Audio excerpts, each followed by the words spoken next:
Please go on. Welcome back to Manila, Pakwan.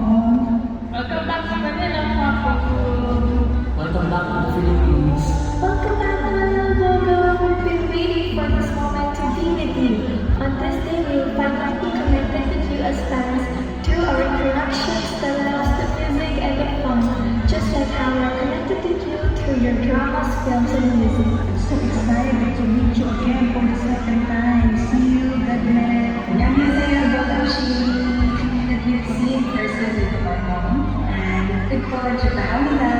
Last 2019, we saw you and my wife was pregnant back then. I told you that you are something to talk to. And now here he is. And who makes the parents of your brother named Doug?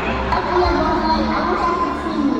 I want to be a boy like you in Ipo. Thank you, and we are so happy that you're coming back here. And you deserve all the good things that you have right now. And may the God bless you. We're all excited for your family meeting, but sad that I cannot attend. But I hope that you'll enjoy your fans. Welcome back again. God bless you.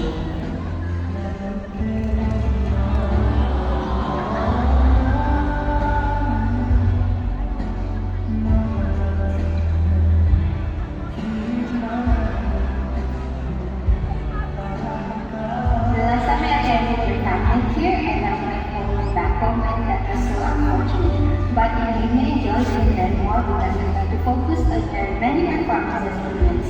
And also thank you for telling us God bless many times.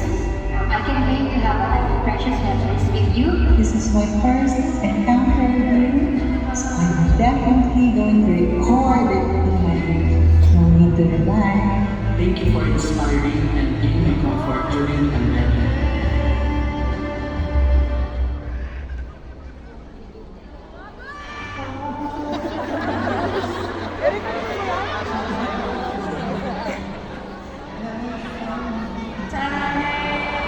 I love you, Pa.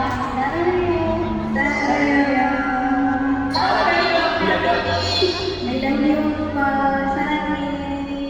Sarangin. Sarangin. Bye.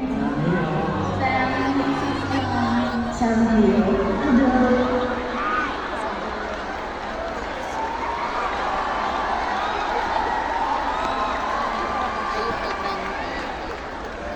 Thank